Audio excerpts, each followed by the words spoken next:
welcome to TWitWoW, the best wrestling podcast made for wrestling fans, by wrestling fans, on the web today. I'm John. That's my cohort and commentary, Ashton. And this is our AEW Dynamite review. I'm going to be honest with you guys, not a bad show per se, but it was interesting. This show didn't really do anything egregious or wrong, but I just felt bored with most of its runtime. I'd say the highlight for me, the definitive highlight, was Jamie Hayter versus Riho. I thought that was a fantastic match. I was pleasantly surprised by how much time they seemingly gave it. Because, I mean, it was so physical and had a lot of counters. It felt like they had a lot of time. Maybe they didn't. Maybe Jamie and Riho just know how to put together a really good freaking match. I'd buy either one. Either interpretation. Beyond that, I am still invested in the MJF Moxley story. It's curious how Dynamite ended. I don't really think that means anything because I know in our Discord, which again, if you guys want to be privy to those kinds of discussions, it's $3 a month. Me, Ashton, Craig, Javaris, I know was also part of it. We talked about Full Gear. We talked about the main event. So we might get into that with the relevant segments. But yeah, overall, I was bored with the show, even though it wasn't like, I don't think bad or anything. There were a few bright spots, but yeah, it just didn't really grip me through its whole runtime. How did you feel tonight, Ashton? Well, before I give any opinions, I do just want to say I looked on Cage Match, and Jamie Hayter over Riho was the shortest match on the card, which is to be expected, but it still got almost 11 minutes. 10:52 was the runtime. Okay. I'm not going to throw too big a fit about that. It was a great match, so that's really all that matters. Yeah, it was a really solid match. As far as matches go, I wasn't really impressed by any other on this card. Danielson Guevara was solid, but probably under expectation for a Bryan Danielson match. Swerve in Our Glory versus FTR was probably the next best match on the show, but of course they had all of their usual indulgent FTR bullshit in there. Blackpool Combat Club versus Jericho and Garcia, I actually wasn't able to watch most of because my stream cut out and then I was in the middle of doing other things before I was able to get back to it. And the main event felt weirdly abbreviated. Like the main event felt like it might have actually ended up being shorter than the 11 minutes that Jamie and Riho got, but I haven't seen a timestamp for it yet, so I'm not sure. All right, well, in the meantime, let's get to our first segment, Heat of the Night. I really don't have anything tonight, not nitpicks or anything else. I just, again, wasn't really engaged with the show in any way. Like, I just felt kind of bored. I'm like, okay, now we're going to do this, and that being this review. And yeah, I really didn't bring anything to the Heat of the Night potluck, so to speak. So what about you? You got anything? Nitpick would be Britt Baker being featured again. I'm going to make it a point for every single episode of Dynamite that Britt Baker shows up consecutively. It's going to be a nitpick. As soon as they don't have her show up on an episode of Dynamite, I'll drop it until she gets another 3-in-a-row streak going. But for now, yeah, it's a nitpick. Stop putting Britt Baker on every single fucking episode of television. And you know what? I'm going to double down on that. Britt Baker and Chris Jericho both need to be cooled the fuck off and not used so goddamn much. Yeah, I would certainly agree on that. All right, let's get into... Actually, before we do move on, I do have a legitimate Heat of the Night. Oh, okay. Let's talk about it. Because I care about character growth and character progression, and Daniel Garcia's character growth and progression that's happened over the last month or two had just completely washed away. It's just gone now. That just doesn't exist anymore. So you really don't care what they do next, because as far as you're concerned, that they just hit the reset. He's with JAS. The journey he went on with Danielson and stuff, it just doesn't matter anymore. No, it does. It might matter for Danielson, but it doesn't matter for Garcia at all at this point. Yeah. I don't even think I saw him do any facials tonight of should I be running with these guys? No, he was literally just the exact same that he was before this whole angle even started. He literally reverted completely to everything that he was doing before the Danielson angle began, like it never even happened. All right, well, yeah, I really can't say much about that, except I agree with you. I think that's bullshit, because, it's not just Garcia as a character that goes on the journey, it's all of us that go on the journey with him. So when you just kind of leave it that way, it's like, oh well, thank you for telling me in no uncertain terms that I wasted my time. Yeah, yeah, Because that's my true and legitimate full blown heat of the night for tonight. The Britt Baker Jericho stuff, that's still like nitpick territory, just because it's been going on for so long that like I don't have that much passion to be angry about it anymore because I lost it a long time ago because they've beaten it out of me basically. But yeah, the Garcia stuff, no, that's still that pisses me off actively because they had an interesting story going on and then they were just like, you know what? No. yeah. All right. Well, with that said, let us get into our AEW Dynamite review, and we open up with that tag match: Jericho Appreciation Society, Jericho and Garcia versus Blackpool Combat Club, represented by Claudio Castagnoli and Wheeler Yuta. Solid back and forth matchup. I will say I was surprised by the Blackpool Combat Club winning. I honestly thought JAS would get away with the win. Not only that, but Claudio pins Jericho, which I also liked. Because I'd like to see Claudio get a rematch for that ROH title. Did you watch the match? Are you able to tell everyone, and especially me because I didn't see it, how he beat him? Was it just like Swiss Death 1, 2, 3, or like more than that? Or I actually remember him beating him with the neutralizer. It was like I think he got like a big uppercut, and then just hit the neutralizer, and that was that. That works. So yeah, he did this great spot where he swung Jericho while simultaneously doing an airplane spin with Garcia on his shoulders. So yeah, Claudio showed out in this fucking thing. Claudio's always a highlight. I'm gonna be honest though, and I'm surprised I'm saying this given that I really don't keep up with the product. Sometimes I do miss him WWE a little bit. I don't know. I feel like his presentation, his energy in WWE. I don't know. I'm not really always getting that here, but yeah, he's always a delight to watch. It's fantastic. So yeah, Blackpool get the win here. Good fucking Claudio. Good for fucking Yuta, who he's all fired up. After the win, because he's got problems with Danielson at present and everything. So yeah, I think this is a good faction win for BCC. So yeah, there you go. After this, we get Renee interviewing Danielson, and she asks Danielson about his match tonight. Says he's frustrated, lost Jericho. He's frustrated about Garcia. Just everything's frustrating him, and he's upset that Yuta talked back to him. Yeah, Yuta actually comes up because he hears this, and he's kind of bragging about his win, and says, "Listen, man, I'm not your son. I'm not your protege, whatever. I'm a grown ass man." And Claudio actually steps in and says, "Hey, enough of this. I just pinned the ROH World Champion. Yuta did great out there. You're Brian Anderson. Like, we're Blackpool Combat Club. After your match tonight, Brian, against Sammy Guevara, we're all going to get together and we're going to discuss it." I think he also said after the main event, because obviously Moxley is also part of Blackpool Combat Club. Yeah. And, we're all going to talk about this. So I love the idea of the faction. I would hate to see it broken up. I don't want to see any heel turns or schisms or whatever. Because if you can tell me that JAS has been re-solidified, don't go then in the opposite direction and break up Blackpool Combat Club. That, to me, that would be a heat of the night for me if I really felt like they were going to do it. But I'm not going to jump the gun. That would be, foolish on my part. So I'm keeping a close eye on this. I mean, basically, when the day comes that they do it, if it's anytime soon, we'll handle our heat of the night complaints then. Yeah, exactly. And believe me, I will have them fucking ready if they pull that trigger.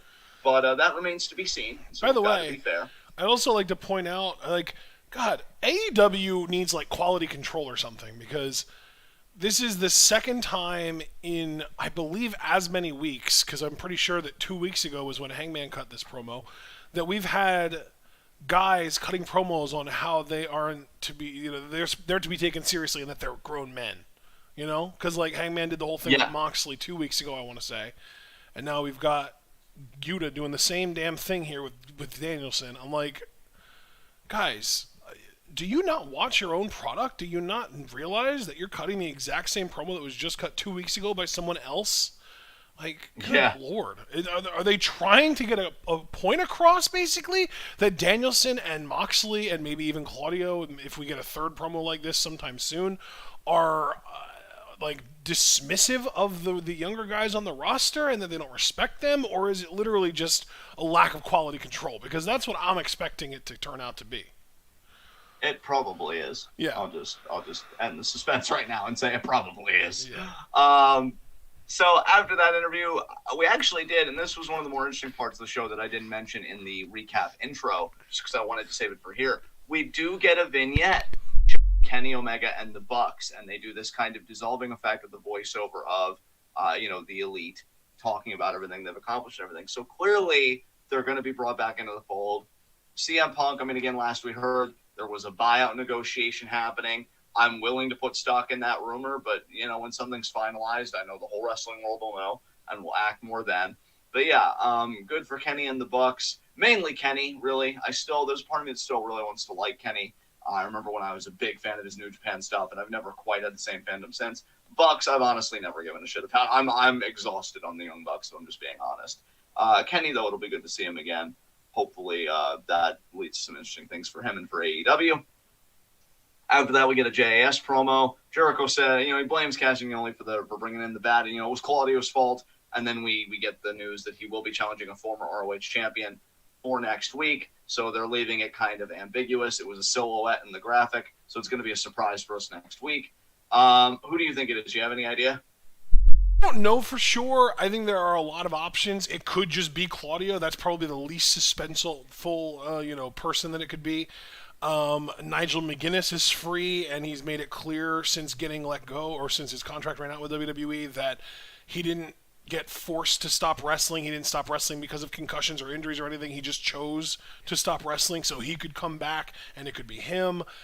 We had the whole angle with Jerry Lynn a couple weeks ago, and I'm pretty sure he's a former ROH World Champion, so it could be him. Or it could just be someone out of left field, like Jay Briscoe. I don't know. Yeah, they've definitely got their options, so we'll have to see what they go with. Just wanted to pick your brain a little bit. Got a number one contenders match, FTR versus Swerve and Our Glory. Again, I really, you got all the right ingredients there. I just really wasn't hooked. Really, honestly, bro, I'm a bit confident you'll agree with me on this because I know what a huge fan you are of him. I really do think the more interesting story here is that Swerve continues to be a heel and a douche, and Keith Lee continues to try and be honorable, or living honorably. But yes.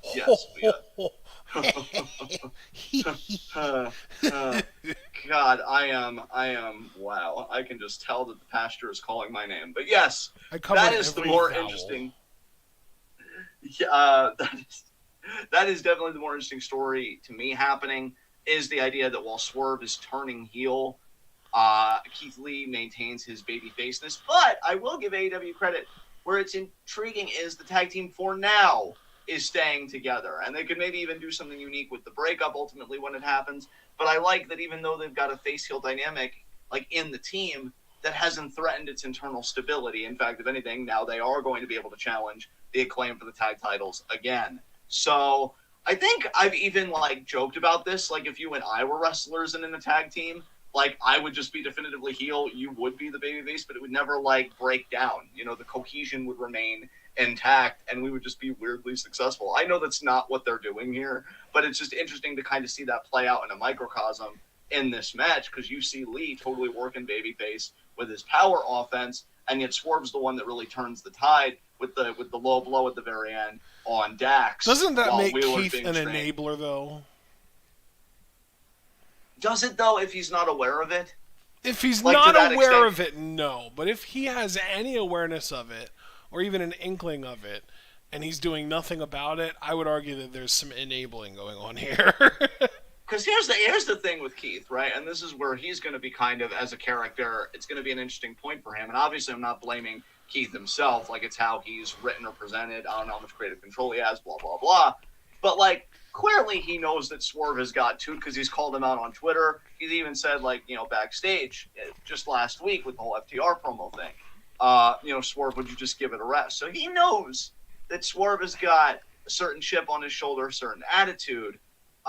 So I think you'd be able to infer that, oh man, is this going to carry over to the ring? Is he going to do underhanded shit? But he didn't see the low blow. So as a character, they're protecting him in that way. And I have to wonder, if he becomes knowledgeable of it, is he going to talk about it on Twitter? Is he going to throw shade? Are they going to do it on a Rampage segment, a Dynamite segment? Who knows? But yeah, you notice, I've talked a lot more about this than the actual tag division, because I just think the Acclaimed are going to win again. Lee and Swerve are going to implode. which will be a net positive because then you get two amazing singles competitors that are no longer in a tag team. Yeah. And I think we all know, like, I don't want to say this dismissively. I don't mean to be dismissive, but I think we all know that FTR will inevitably win those tag titles, even if the Acclaimed aren't the team they beat for them. You know those titles are going to come for them. Maybe it'll be when they lose all the other titles first, and then you'll have Dax and Wheeler cut that fucking promo where it's like, we might have lost all those titles, but it's okay because there's none more prestigious than the AEW tag titles, so they put the titles over. And, I could see that happening, too. But I mean, to be fair, FTR are already former AEW tag champs. It's not like they haven't held those titles already. And that's true. That's true. I just know for them, it's like they say in every promo, right? Their whole narrative is, we want to build a legacy, this and that. So, they want the titles back, and they'll probably get them back. I just wish I cared more about the chase. I personally do not. No. But Swerve and Arguri get the win for now.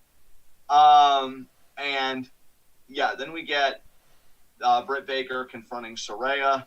And this actually led to a sit-down kind of competition that's going to happen next week with Renee kind of moderating it.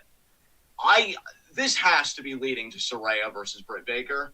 And yes. I will say, I wish I cared more. And again, I'm not trying to be dismissive, but I don't like Britt Baker. And to me, honestly, Saraya has built up like a lot of, I don't know what the opposite of goodwill is.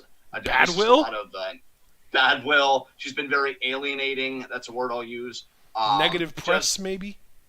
Negative press, because you talked about enabling and stuff with Swerve and Keith. The funny thing is, her Saraya knows what her, I guess, husband now, is like about and like doesn't speak out against it or anything. And yet her whole thing since WWE was being kind of alternative with like the goth look and like, I think she even referred to her fans as like, I do it for the freaks, the geeks, the weirdos and stuff like that. And yet with a reaction. So, I don't know. And the promo was terrible. I still haven't gotten over that bad promo she cut. I'm waiting for her to kind of bounce back from that. Maybe the sit-down interview next week will be it. And I'm also going to be honest, too. I got to trust, obviously, any medical establishment that clears her. But if she does wrestle Britt, I'm going to be hella nervous, watching that match. Because I'm going to be like, oh, God, is everything going to hold together?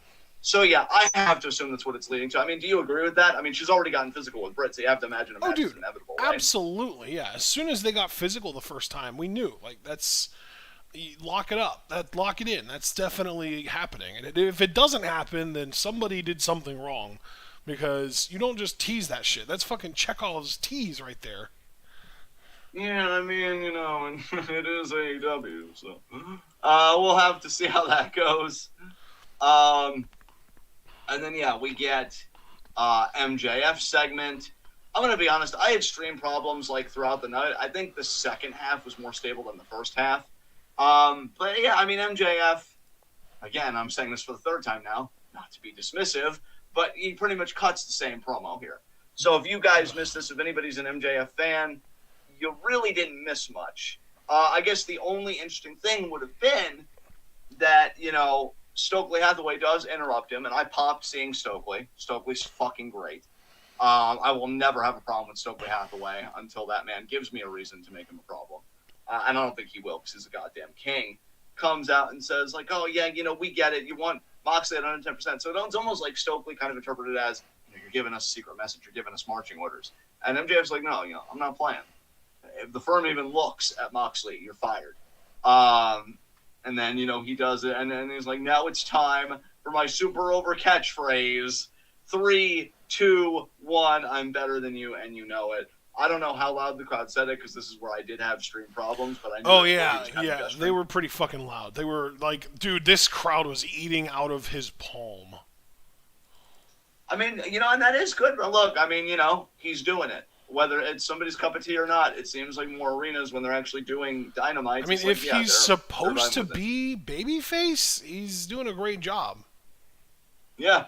I don't know why. Go by, right? I don't know why people are rooting for him when he says terrible shit and he acts like a piece of shit. I don't know why people are cheering for him, but they fucking are. Maybe I'm not such an outlier. Maybe more people now with MJF's face are more confident to say with their whole chest, it's about time. I really fucking love douchebags, and I really just wanted to support them, Yeah. And then we're all just looking like, okay. Okay. God, we get a Kingdom promo. Nobody gives a shit. And unfortunately for Wardlow, like, he did fine here. But man, like, remember when this dude felt important? I don't know. Maybe that's just me being too harsh, but God, it just feels so. Matt Taven, really? That's what you give Wardlow? Like, dude, honestly, I'm kind of jumping the gun a little bit here, and I want to ask our fans to forgive me here. But AEW got it totally mixed up because tonight they showed that Luchasaurus is going after the All-Atlantic Championship, and I'm glad he's going after a title at all. This is the fucking matchup, though. TNT Championship. Wardlow fucking versus Luchasaurus. Because especially when you have a veteran like Christian advising Luchasaurus, that feels like a genuine obstacle. I heard you say on the Discord, and I agree with it. I'm going to repeat it here. Wardlow should beat Taven in 90 seconds. It's Matt fucking Taven. Like, it's not that big. It's not that deep, AEW. So I don't know what the fuck you're doing with Wardlow. It feels like a waste to me. This dude has such fucking presence. I think he's likable. I wouldn't necessarily go as far as say that he has that it factor where he could be a top guy. But, I mean, fuck me. When he was being built and he had that Goldberg energy around him of just power-bombing people and destroying people, he was pretty fucking over. Yeah. So maybe I'm fucking wrong, and maybe AEW just screwed up their own build to their own detriment. Do you have anything you want to say about this before I move on? Because I know I'm kind of speeding through this. I know this. Dude, you speeding through this, not a bad thing. Yeah, okay. Did I hear you yawn there? You're like, no, you man. You literally did hear me yawn, yes. I didn't even think about it, but now that you pointed out, yeah, 100% I yawned, yes. I actually respect you more for doubling down. You're just like, nah, John, I'm getting cozy in this review, fam. Keep going. So we get Danielson versus Guevara, and again, you know, they do some flippy shit, they do some technical shit. Obviously, I'm more into the technical shit because Danielson, you know, there's a lot of talk about GOATs lately, and I think Danielson's always going to be in the fucking conversation, or at least he should be. Beats Guevara via ref stoppage with the fucking a carbon footprint thing to the face, and then the triangle, and he flexes afterwards because he's a fucking vegan Chad. So, way to go, Danielson. Then we get Alex Abrahantes. Yeah! Good pronunciation, bud. I'm trying, my man. I'm trying. I'm doing great. Saying that Phoenix should go after the All-Atlantic Championship because, you know, Penta and Phoenix, they saw what Pac did as the first ever double champion, you know, with the trios and the All-Atlantic. And now, you know, they want to do that too. They want to be a part of it. I mean, we know Penta has got his shot to do it with the world title. And, yeah, Alex and Phoenix are like, we should do it with the All-Atlantic title. And then Christian comes in, like the father figure that he is. And he's like, maybe you didn't understand me when I said me and my right hand of destruction, Luchasaurus, are going to go after every champion in AEW. And correct me if I'm wrong, Luchasaurus has destroyed everybody in his path, including Jungle Boy, who beat you. So he should get the title opportunity. And then Orange Cassidy is just like, what's up? Let's do this. And just saying, like, yeah, we're going to do a triple threat. I believe that's next week on Dynamite. Should be a fun triple threat. And honestly, I've got nothing against Cassidy. I'm going to be rooting for Luchasaurus to win that title already. Fuck it. Put that fucking belt on him. Give him a dominant run. And then maybe if he has a streak of defenses and you get Wardlow some more serious defenses, then you can do champion versus champion. Maybe a winner-take-all thing if you're still obsessed with your double champion kind of notion there, AEW. So, yeah, I want to see that Haas fight by any means necessary. I'm going to have you go first on this one, just because I know this was the highlight of both of our Dynamite experiences tonight. Hater versus Riho. So what did you like best about this matchup? Because it's two quality workers here. Well, that's the thing, right? You get two quality workers, you get them in there, you give them time, and they put on a great match. It's really that simple. I don't want to like try and overcomplicate it, because at the end of the day, this combination of A, two good workers in the ring at the same time in the women's division, and B, a women's match getting time, is too rare of a combination in AEW. It doesn't happen nearly often enough. Specifically, I want to add, on TV. Yes. But when it happens, oh my God, it was good. It was entertaining. It was fun. We all enjoyed it. Literally, everyone in our Discord was digging it. You know, I'll say this for my part, because I know Javaris has kind of expressed his feelings on it, like, oh, as long as Jamie is tied to Britt, I can't get invested. I'm the exact opposite, because I see Jamie shine in singles competition. I'm like, man, you know how fucking good she is that I am hanging on in spite of the fact that she associates with Britt Baker, and that's who they paired her with. This match was fantastic. It was a great synthesis of Jamie being able to flex her power offense with Riho's speed and technique. They did some great stuff here, and I love, even though, there might be some controversy as, because you get those, like, diehard internet fans that are like, oh, that's, Okada's move or whatever. I love that she uses the ripcord lariat. I really do. It looks fucking great. You and I feel like we're the first people, honestly, at least that I'm aware of, that said that the lariat should be a finish because it looked fucking amazing from day one. At knowing she's using a ripcord variant, bro, like, it just feels so good to be right. So what's our name for it? Do we call it the Hater Maker, the Rain Hater? Do we want to do some variation of that, or do we want to try and come up with something different?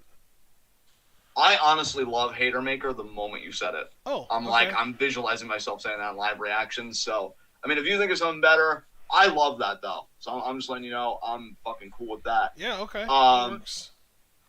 So, yeah. Then afterwards, we get, Toni Storm. She comes out, and she's just posing with the title, being like, yeah, I'm great. Everything's awesome. And so, yeah, that's it for Toni. And then after this, this was also something that I think you and I liked, because I heard you saying in the Discord that you missed this guy. We get Eddie Kingston in a promo here. Dude, so he was such a breath of fresh air on this show. Oh, my God. Yeah, you could clearly see, and I mean this as a compliment, because here's the thing about Eddie Kingston. And I'm glad that we're going to talk about something we love, because I can already feel the difference in both of our energies. Eddie Kingston's got problems, yo. Like, I know Bray Wyatt is going through some shit, and that's, like, fascinating. But what's so great about Eddie, he's not some otherworldly force. It's not, like, extraterrestrial or supernatural or anything like that. He's a New Yorker. He's a New Yorker that's, like, a little mixed up there. And, that's enough. That's enough. Eddie is human, and that's what's so terrifying. Because this dude, you can see he is working through something. He's a ticking time bomb. Like, he just looks like he wants to just belt out with his whole chest, fuck you, fuck this company, fuck CM Punk, fuck everybody that he hates and everything. Yeah. And he just puts on the smile. It's like, oh, I'm great. I'm great. And, he's asked about Moxley Penta, and he's like, oh, it's going to be tough for Mox, but I'm going to predict a victory for my boy Mox. And I'm watching Kingston trying so desperately to keep his shit together. And I'm like, I still want this dude to be world champion because, for me, and a lot of people said this about Kane's run in 2010, that, like, the matches were, like, whatever, but the promos were fucking great. I don't even think Kingston's bad in the ring. I think your mileage may vary depending on his opponent, but I think you could say that about more or less every wrestler. The promos, though, and the character work and those types of segments would be fucking gold. I still hope one day the dude gets to do it, because if you're even a little bit familiar, and look, I haven't been like a diehard Eddie Kingston fan. I'm not going to be like, I was watching him since Chikara or whatever, but when I became a fan of Eddie, I did do a little bit of a deep dive, and I did watch older clips. When you know this dude's story and like what's going on up there, you could do it as a great babyface thing, him winning a world title, like genuine, almost like Dusty Rhodes kind of vibes. Or you could do it as a heel with him being an unhinged prick. And I'm not going to tell him he can't do it because, again, everything I just said, you think I'm going to fuck with that? No, get the fuck out of here. So, yeah, Kingston's fucking wonderful. I love this dude. AEW really should keep prioritizing him and pushing him. And, I hope that's what they do, because I know he had that spat with Guevara. Guevara probably had it coming. Just saying. Just kind of a prick. Fuck Sammy Guevara at this point. Jesus Christ. Yeah, so I ain't even mad at Eddie for that one. He squared up. He's like, look, this is how it's going to happen. And when you know it, it happened that way. So, yeah, love Eddie. After this, we go to somebody that I don't love, Darby Allin. God, bro, what a fucking why are we tryhard. seriously getting Darby versus Jay Lethal again after how fucking boring their last match was? Dude, it's weird for me because I was so happy talking about Eddie Kingston, and yet having that happiness just suddenly ripped away from me is having this weird effect where I just really want to aggressively turn up because fucking Allin. Is it victim blaming if I say that you did this to yourself? I mean, no, you're right. But even so, even so, Allen just cuts this promo.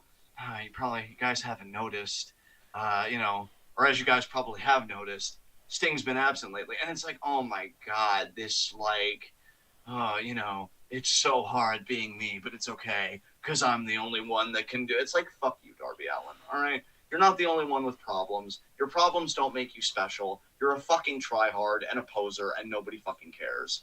So, yeah, that was my thought on Darby Allin's promo, because I filtered it out amidst all the fucking rage that he was on my screen.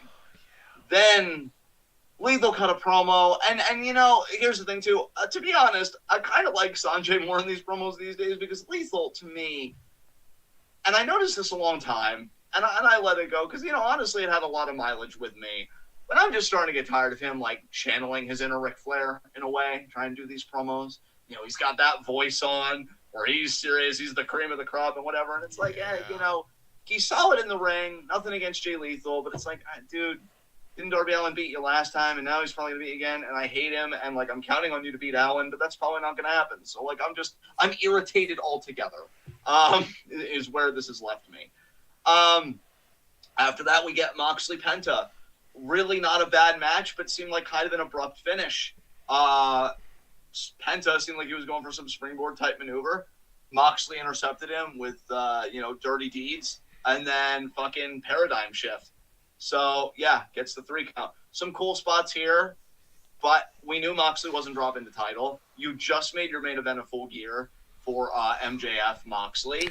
So, to me, again, it's like you're giving away a world title match on free TV. Cool. You're having a world champion compete. Cool. There's really not anything wrong with it on paper or on the surface. But again, it's like, how do you expect me to invest in Penta? Like, they're really going to change the main event to Full Gear to Penta versus MJF. That has had no story, no anything. Like, if you're going to do this, you do it with 2 people that the challenger does have history with. So, like, hypothetically, in an alternate universe, if they did Moxley versus Wardlow, say, because maybe Wardlow's just been wrecking motherfuckers, right? Well, then, obviously, then, you could suspend it a little bit, because MJF just had the program with Wardlow. But then no fucking way Penta was winning this. So it's hard to suspend that disbelief, to really have that version take place. Solid match with cool spots, but, is that really saying much in 2022 when every match pretty much aspires to be that? And only the great matches do something a bit different from that? I don't know. So I would argue not really. There you go. So then after that, yeah, we get the beatdown from the Firm, everything else, then MJF, like, he's conflicted, and then he does run down because, he really does want to earn it. He doesn't want to be the same MJF. So then he fires the Firm, and then the Firm turn on him. Now, the only thing I'll say about this is, just because Ashton kind of put, again, in our heads in the Discord, because we were talking about this matchup and how it could go, that the most Tony Khan thing in his mind would be MJF trying to play the victim, play the baby face, but the Firm still inadvertently helps him, or maybe even intentionally helps him, and then he doubles down and he's like, oh man, that's perfect. I don't think that's off the table here, even though they beat the crap out of MJF, because here's the thing.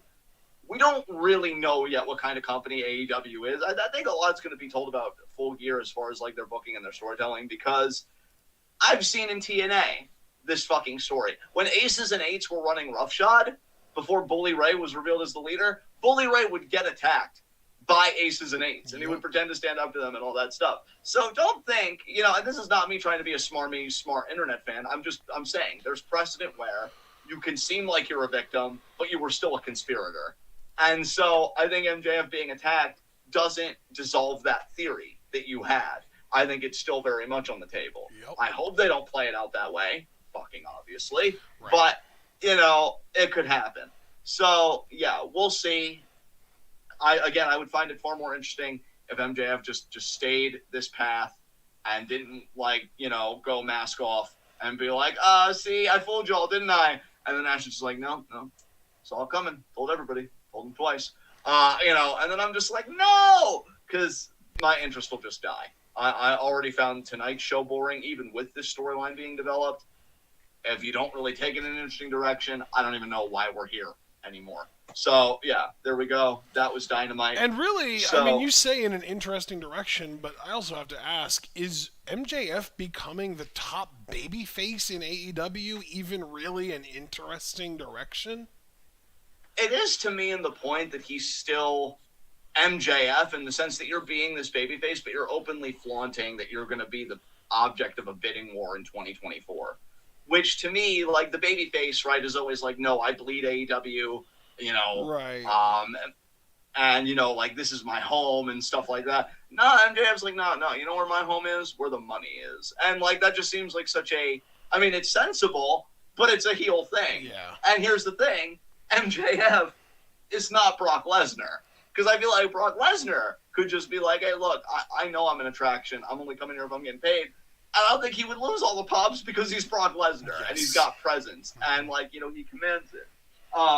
Plus, you know, the farm shtick really has been working out for him. So, you know, I don't know, man. I think it's just interesting in the sense of, okay, you've committed to being on the high wire.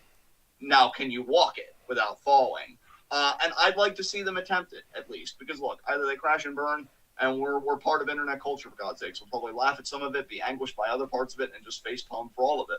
Or they succeed, and it's like, wow, AEW, you know, that was good. We're fair reviewers. We've always tried to be fair. When something's good, we say it's good. When it's not, we say it's not. And, you know, we'll say, you know, good job. So that remains to be seen. With that said, that's our Dynamite review. Let us move on to high spots and low shots. I'm just going to say in the context of this episode, my low shot is MJF. Tried to do the right thing, got his ass beat for it. I'm sure that's going to just, you know, reaffirm his trauma, reaffirm his traumatic experiences as being right. All you can be is a dick to succeed. That's the last time I stick my neck out for anyone. Or maybe he won't regret it. Who knows? But it was a rough night for him regardless. Got put through a table. Not fun times. Who's your low shot? Man, I hate to say this because I really do like the performer that I'm about to give my low shot to.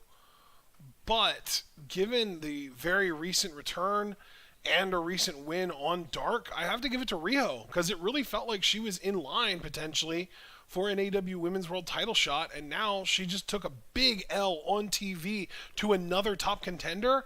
I don't think she's getting that women's title shot anytime soon now.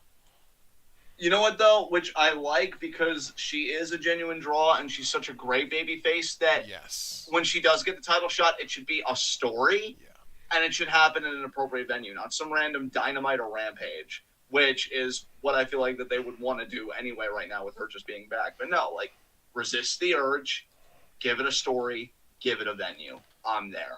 So, yeah, I do really like your pick, though. High spot for me, goddamn. You know what? I'm going to say high spot for me, Claudio Castagnoli. He pinned Jericho. So somewhere, someday down the line, he'll get an ROH World Championship rematch, and he'll get the chance to regain the title that he lost from Jericho. So I'll say it was a great night for Claudio. He's my pick. Who's your high spot? My high spot, this is a tougher one, honestly. I guess I'll go low fruit. It's Swerve and Keith, Swerve and Our Glory. You know, they won a big match, even if it was, you know, due to some extenuating circumstances between the low blow from Swerve and the interference from the Ass Boys. But they got the win, and now they are back to being at the front of the line for the tag titles. There you go. All right, guys. With that said, that has been our AEW Dynamite review. And so, because this has been Dynamite and this has been TWitWoW, the best wrestling podcast made for wrestling fans, by wrestling fans, on the web today. I'm John. That's my core and commentary. Guys, be sure to like and subscribe and click the bell icon down below. The more likes you leave, more likely we are to be the top search result for AEW Dynamite reviews on YouTube. When you do the best of what you do, the top is the only place that you belong, so please leave that like. And subscribing and hitting the bell icon will keep you up to date with all that TWitWoW goodness. Check out everything we're involved in the description box. Follow us on Twitter and Twitch because we are the best wrestling podcast in all the IWC. And I'm going to say both of our Twitter handles for this episode here of TWitWoW Reviews because tomorrow will be Q&A at 7 p.m. So be sure to get your questions in. Oh, brother, we've got a lot of stardom to do before we do that. Oh, no. I was going to get to that. I'm just going in order because I'm going to plug my Twitter. But I'm saying I don't know if it'll be at 7. It'll probably be later. Oh, yeah, it will be. No, yeah, okay, yeah. You're right, because we did that restructuring. Because I'm still looking at the old schedule. But yes, Ashton's right. Q&A, I'll even say, what do you think, 9 o'clock safe? Say 9 o'clock? That's very safe, yes. Okay, yeah. So yeah, not. Are you cool with 9? Would you even prefer 8 if 9 is? No, dude, 9 is beautiful. I think 9's perfect. All right, yeah. Then 9 p.m. tomorrow. That'll give you guys a lot of time to get questions in. I'm at John_TWitWoW. My pinned tweet is to collect Q&A questions. Now, if you're not a Patreon donor, you only get 3 Q&A questions. But if you donate $1, you get up to 5 Q&A questions. I often say that I would just go to the 3, get Discord access. There is a Q&A channel right there where you can submit your questions. I know a lot of people seem to like that route. And yeah, just get your questions in. I know my friend Angel sent in 2 questions that I know, Ashley, I'm going to have to forward to you. In fact, I'll forward them to you when we get off here. Nice. So that you have them. And then, yeah, so you can expect Q&A at 9 because at 4 tomorrow, because, yeah, thank you for reminding me because I've been thinking about that all day anyway. We're going to be doing the Stardom October 22nd show. Yep. So that is going to be We'll be doing that show in full and then the last 2 matches from the 10/23 pay-per-view that should be up by tomorrow. Exactly. So that's going to be really interesting to watch and just going to be great Stardom content because I was thinking about Stardom while watching AEW. And then because of that change in the schedule, we have nothing Friday, right? Because that would just be... Correct. We have nothing Friday, yes. Okay, yeah. I'll be sure to pass that on to my family. They've been asking, like, you know, they want to do more Halloween stuff. And they're like, when are you open? And I'm like, I think Friday, given the changes in the schedule. So, yeah, nothing Friday and nothing for the weekend as far as I can see. So, yeah, join us tomorrow, guys. We're doing a lot of fun stuff against Stardom at 4 and then Q&A at 9. Get those questions in. And, yes, that does lead me to Ashton's pin tweet at Ashton_TWitWoW. His pin tweet is the schedule for the month. October is almost over already. Man, it is fucking crazy how the rest of this year is flying by. Yeah. But, yeah, you can see everything we've got remaining down at the schedule on his pin tweet. So, with that said, guys, thank you all for joining us. Be good to yourselves and each other. And until tomorrow at 4 for Stardom, tune in and peace out.